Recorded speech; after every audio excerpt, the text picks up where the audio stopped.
नमस्कार दोस्तों, स्वागत है आपको अपने चैनल टीच क्लास में। आज मैं आप लोगों के लिए क्लास 12th इकोनॉमिक्स का वीवीआई सब्जेक्टिव क्वेश्चन लेता आया हूँ। यह क्वेश्चन आप लोगों को 2022 मैट्रिक बोर्ड एग्जाम में पूछने के चांसेस 100% से ज़्यादा है, क्योंकि यह प्रश्न हमेशा पूछा करता है और पिछले एग्ज़ाम में यह क्वेश्चन नहीं पूछा था, फिर भी अभी इस बार एग्ज़ाम में पूछने के चांसेस 100% है। इसलिए आप इसे शुरू से एंड तक और याद भी कर लीजिए। देखिए पर इसके क्वेश्चन पढ़ते हैं। क्या है ये क्वेश्चन दिया गया है, मुद्रा से क्या तात्पर्य है, यानी कि मुद्रा से आप क्या समझते हैं और मुद्रा के कार्य क्या क्या है या तो कार्य क्या है। तो देखिए इसका आंसर होगा, मुद्रा से तात्पर्य उस वस्तु से, यानी कि मुद्रा का तात्पर्य यानी कि हम समझते हैं उस वस्तु से जो विनिमय के माध्यम एवं मूल्य मापने का कार्य करता है तथा उनके रूप में धन या संपत्ति का संग्रह किया जाता है। यानी कि किसी वस्तु का मूल्य मापने के लिए मुद्रा का उपयोग किया जाता है और किसी भी वस्तु का संग्रहण के लिए मुद्रा का उपयोग किया जाता है। और देखिए इसको क्या दिया गया है, आधुनिक समय में मुद्रा अनेक महत्वपूर्ण कार्य को संपादित करती है। यानी कि मुद्रा आधुनिक समय में, यानी कि अभी के समय में मुद्रा एक अनेक महत्वपूर्ण माने कि सभी प्रकार के कार्यों का संपादन माने कि उसको आगे या कार्य को करने में करती है। इसके मुख्य कार्य निम्नलिखित, यानी कि इसका माने कि मुद्रा का कार्य बहुत से है, जिसमें से मुख्य कार्य है जो हम आपको बतला रहे हैं। देखिए पहला कार्य है विनिमय का साधन, यानी कि बहुत पहले अनाजों से वस्तु का विनिमय हुआ करता था, तो उसे वस्तु विनिमय कहते थे। यानी कि आप चावल ले जाए तो वहाँ से कुछ नमक या कुछ ले आए दुकान में से, और यह अभी भी गाँवों में चला करता है।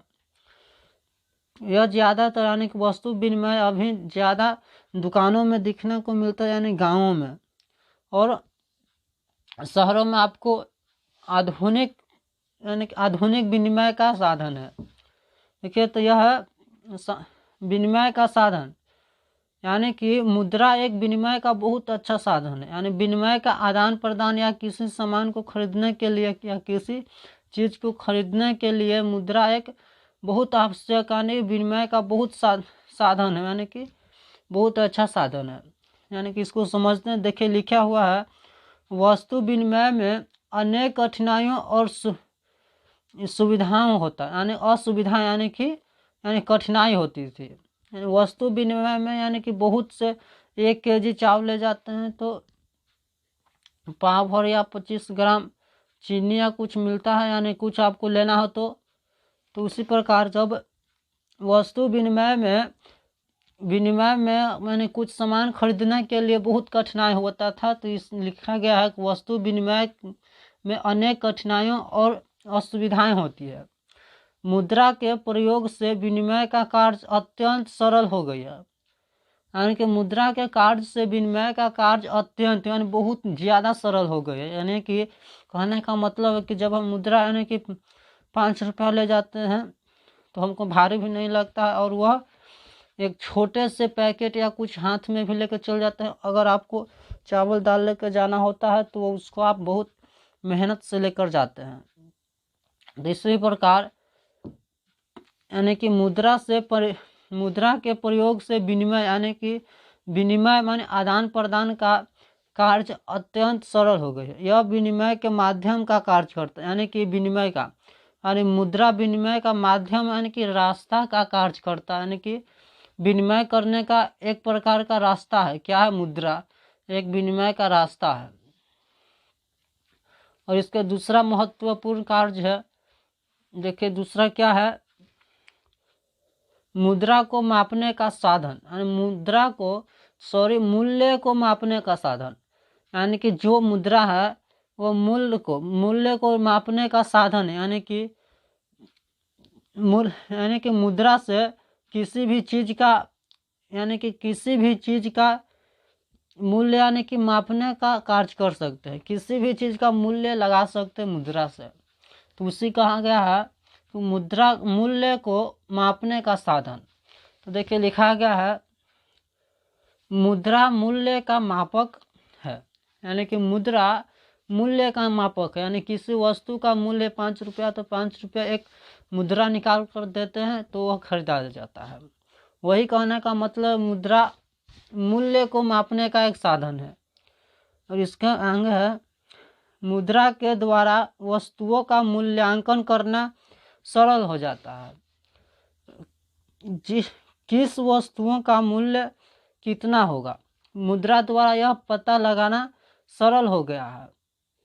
वस्तुओं का मूल्य मापने का मापदंड मूल्य मुद्रा ही है। मुद्रा किसी वस्तु को मापने में इकाई का काम करती है। इसका नेक्स्ट तीसरा दिया गया है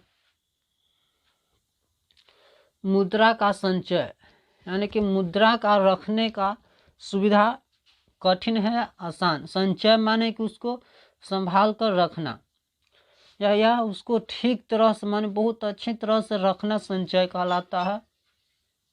लेकिन लिखा गया है अन्य वस्तुओं की अपेक्षा, यानी कि सभी अन्य माने दूसरी वस्तुओं की अपेक्षा मुद्रा के रूप में मूल्य अथवा संपत्ति का संचय करना अधिक सरल होगी। माने मुद्रा के रूप में यानी कि रुपया या किसी भी देश या कंट्री में अलग अलग का रुपया यानी मुद्रा होता है।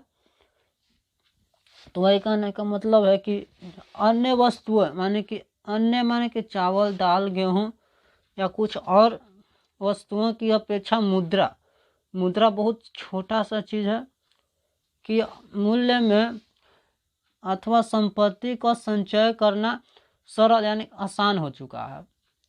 और इसका है वस्तुओं के रूप में संपत्ति का संचय असंभव सा है, यानी कि वस्तु के रूप में यानी वस्तु जैसे चावल गेहूं चना बूट केराव इस सब को संचय करना बहुत असंभव सा है। माने कि असंभव लगता है उसको। अगर आपको चावल को कह दिया जाए कि अगर आपको साल भर रखना है और उसके अलावा कह दिया जाए कि 5 साल 10 साल रखना है तो उसको संचय करना असंभव हो जाएगा। इसलिए वस्तु को संचय रखना यानी असंभव सा हो गया है मुद्रा के अपेक्षा। मुद्रा को आप कितना दिन भी तक रखिए उसमें कुछ नहीं होगा, नहीं वो सड़ेगा नहीं कुछ। और इसका नेक्स्ट है क्योंकि वस्तुएं शीघ्र नष्ट हो सकती है, यानी कि वस्तुएं शीघ्र नष्ट हो जाती है। जैसे कि चावल गेहूं चना बूट केराव को अगर आप उसे साल भर 2 साल और 3 साल से ज़्यादा रखेंगे तो वह शीघ्र नष्ट हो जाएगा। और रुपया जैसे वो तांबा का बना होता है, सोना चांदी पीतल ये सब का बना होता है, वह जल्दी नष्ट नहीं होता है।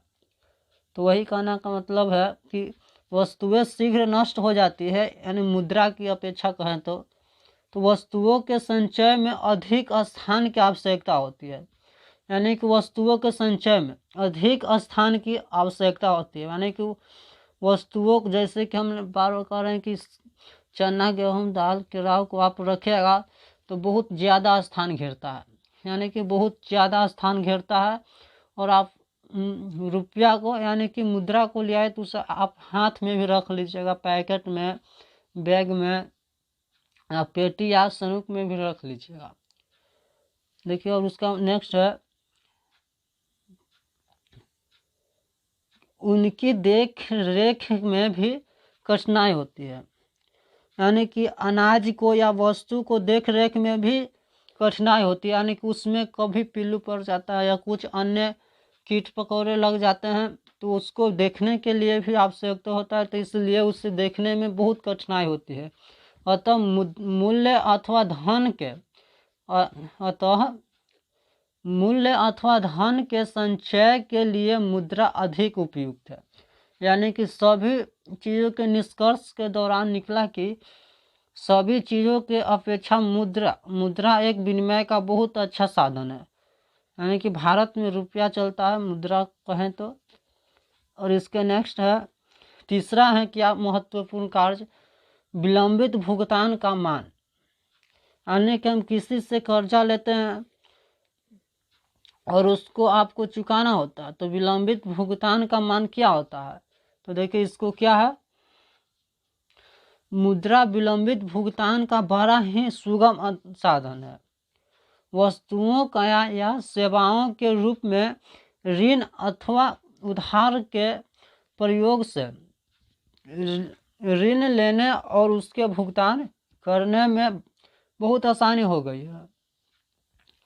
यानी कि जब किसी व्यक्ति से आप ऋण लेते हैं या उधार लेते हैं या किसी से आप व्यापार करते हैं या किसी से आप किसी दुकान में जाकर आप कुछ खरीदते हैं, तो वहाँ पर भुगतान करने में बहुत आसानी हो गई है। यानी कि अब आप बहुत से ज़्यादा माने कुछ बोझा उझा लेने की ज़रूरत नहीं है कि अनाज लेकर जाना है तो दुकान में से कुछ मिलेगा या ऋण चुकाना है। सिर्फ आपको पैकेट में रुपया रखना या मुद्रा का है उसको रखना और आपको दुकान में जाकर कुछ खरीदना या कुछ भी करना हो तो आप सिर्फ निकाल कर दे देते हैं। इसलिए आपको उसमें बहुत ज़्यादा कठिनाई का सामना नहीं करना पड़ता है। सिर्फ आपको एक छोटे से स्थान में ले जाते हैं और वहाँ से आप भुगतान कर देते हैं और वहाँ से आप कुछ सामान खरीद कर ले आते हैं। चलिए आप इसे समझ लिए हैं। अगर आपको बोर्ड एग्जाम में 5 नंबर का दे तो आप इसे बना दीजिएगा, और आपको एक बार मैंने समझ में आए तो इस वीडियो को दोबारा देखिए, और अगर आपको पसंद आए तो लाइक करिए और चैनल को सब्सक्राइब करिए, साथ में बेल आइकन बटन को दबा दीजिए ताकि आपको इसी तरह के वीडियो का नोटिफिकेशन पहुंचता रहे। चलिए आज इतने, जय भारत।